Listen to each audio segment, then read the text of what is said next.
and eager spring to see and to possess, unguarded by reason of the unseeing soul. So this rash intelligence, it doesn't have reason proper to guide itself. It doesn't have the seeing soul to lead it, because it is entirely governed by the vital instinct, the vital force, was its first natural motion, and its last. Its squandered life force to achieve the impossible. Well, its squandered life force to achieve the impossible. It's squandered. It's squandered. Amphibrach. It's squandered. Amphibrach. Short, long, short. Life force squandered to achieve the impossible. Anapis. Pirik. It scorned the straight road and ran on wandering curves, and left what it had won for untried things. It saw unrealized aim as instant fate, and chose the precipice for its leap to heaven. So it is looking at the precipice, from that it wants to leap to heaven, you see, like that. So that is the character of this intelligence, you see. Adventure is system in the gamble of life. Adventure is system in the gamble of life. Well, it is intelligence, it is rash intelligence, therefore it is adventurous. It is adventurous. Where? In the gamble of life. What is the gamble of life? Gamble of life is to know, to understand yourself. That is the gamble of life, and that is why the mind is there. It is mind which wants to understand things, we say. It wants to understand. Adventure is system in the gamble of life. It took fortuitous gain as safe result. Error discouraged not its confident view.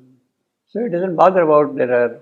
Ignorant of the deep law of being's ways, and failure could not slow his fiery clutch.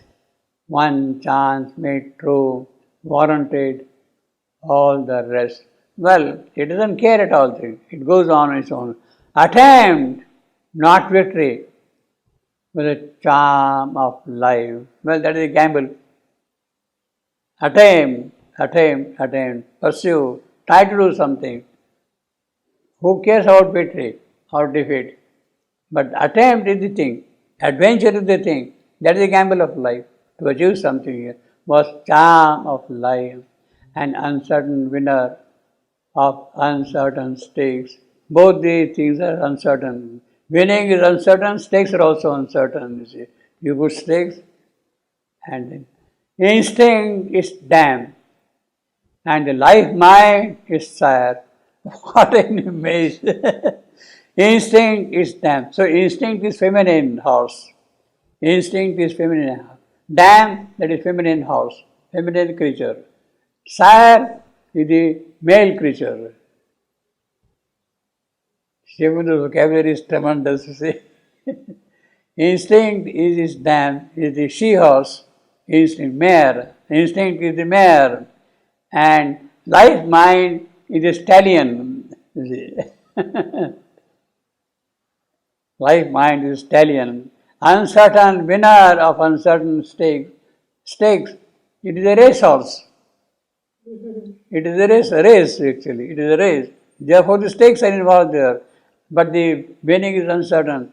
Where? By how you run. You run the race on the basis of instinct and life mind. Instinct is the mare and life mind is the stallion. She-horse, he-horse. It ran its race and came in first or last. It does run. Well, adventure is there. It doesn't care about the victory. Run it must. Participate in the race it must.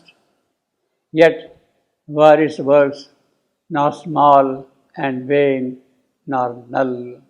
Well, although this is the character of this life mind, how this rash intelligence, its works They are neither small nor vain. They have a purpose in the scheme of things. They have a role to play, nor null. Yet were his works nor small and vain nor null. Completely, perfectly and monosyllabic line, perfectly yet were trucking. His works I am, nor small I am, and vain I am, nor null I am. Starts with troche followed by 4 I am.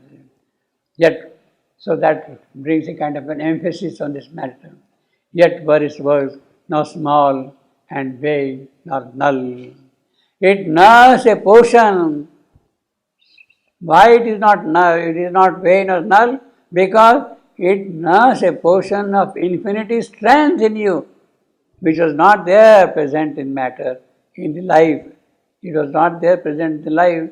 It nulls a portion of infinity strength. So that is a great thing.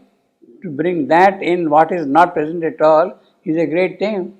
It nulls a portion of infinity strength and could create the high thing, his expansive will, his imagination, his fancy. It could create his passion cut what calm intelligence missed. Calm intelligence will not be able to do. See, calm intelligence, what is the property of the calm intelligence? He will keep on arguing, reasoning, seeing pros and cons, whether this should be done, that should be done. It will keep on arguing all kind of things like that. And therefore, the ultimate thing, it will not do anything at all. Calm intelligence will be useless. But this intelligence, rashness, is something by which the passion is there. It catches something, achieves something. That is the character of life force which is present here. His passion caught what calm intelligence missed. In sight of impulse, laid his leaping grasp. On heaven's high thought had hidden in dazzling mist. Caught glimmer that revealed a lurking sun. So that is a great thing. It can see the glimmer of the lurking sun behind the clouds, behind the mist, behind the haze. It can see the glimmer. So this intelligence is not all that bad. You see, it has the possibility of seeing the sun behind the darkness of the cloud. Caught glimmers that revealed, caught glimmers, spontaneous, revealed a lurking sun. It probed a void and found a treasure there. That is a tremendous achievement. It probed a void where there is nothing in that life world, in that matter world. In that void, it found something, found a treasure. Yes, there is something very beautiful in this life world. So that is the achievement, that is the gain, that is the victory of this rash intelligence, you see. It probed a void. See, who else could have started probing the void?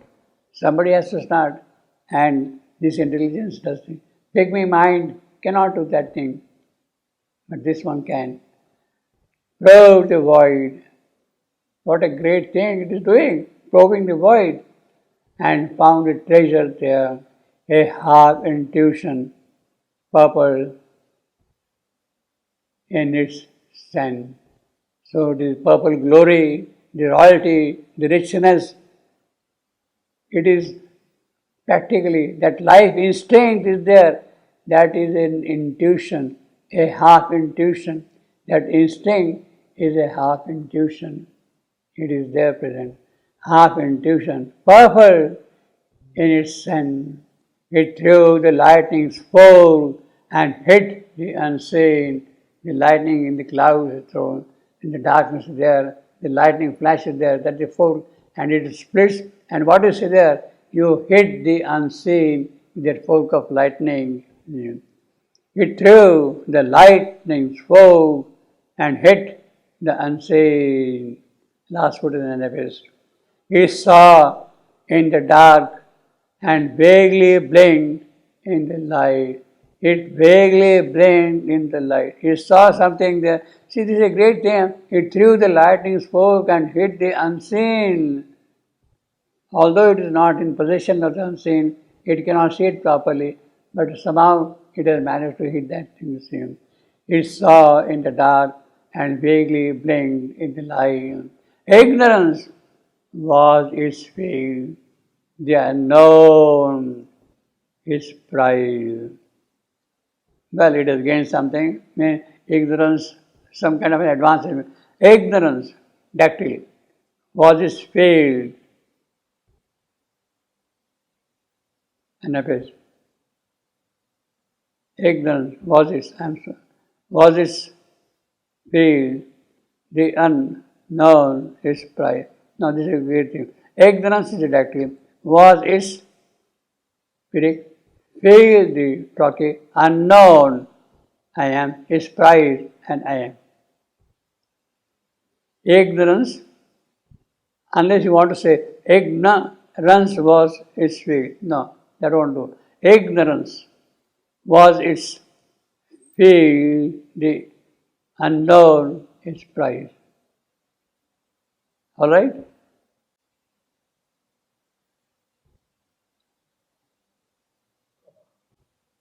Ignorance.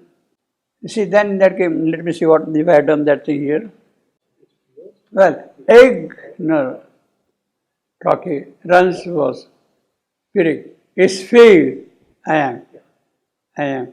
The unknown, anapest, is prize. Yeah. Ignorance. It starts with the trochee, then Pyrrhic, then I am, anapest, I am. That's a difficult one. So that is the character of this rash intelligence. About 15 sentences. Now, after that comes, the third one, of all these powers, he has described two of them. The greatest was the last. So we are entering into reason. Arriving late from a far plane of thought. Arriving late from a far plane of thought. Far plane of thought of that cosmic mind. It is arriving late, much later. First appears the pygmy thought, then appears the rash intelligence.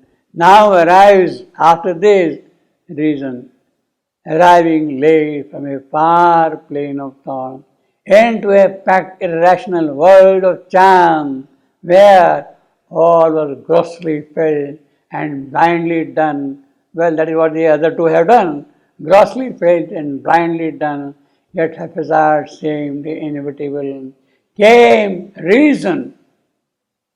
So that is how reason is coming here at the third part. The squat Godhead artisan, skilled person, Godhead artisan. Yet, see, it has the character of an Godhead. Reason has the nature of Godhead. Rash intelligence is a wild ass. Rash intelligence is a wild ass animal, whereas now it is rising to Godhead. The best quality of reason can itself rise to Godhead, but it's a squat Godhead. Artism. To her narrow house upon a ridge in time. Reason is she. Her stands for reason. Came reason, the great, disquet Godhead artisan. Even though we have got an aphorism. Reason was the helper. Reason is the bar. Reason was the helper. Reason was the helper. Reason is the bar. You see, change the tense also different. The first is reason was the helper. It was necessary. It helped to come out of this rash intelligence and all that. It was helpful. And the purest kind of reason which came was Plato's reason, pure reason. Plato's pure reason. Totally unaffected by life instinct. Life instinct. No passion, no emotion, no vital rush anywhere at all in Plato's thinking. That is pure reason. You see, as I told earlier, Plato lived for 82 years and not even once in his lifetime did he smile. Not even once in his smile did he smile. Because smiling means giving yourself to emotion.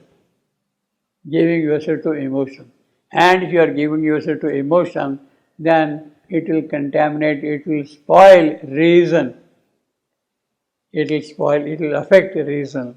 So to get pure reason, you have to remain serene, sober, withdrawn, detached, completely unaffected by anything at all. Reason. Reason. That is what Plato's reason is.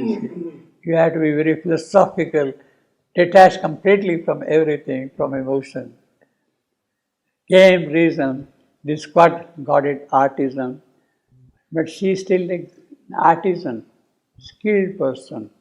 She is not an inspired creator of things.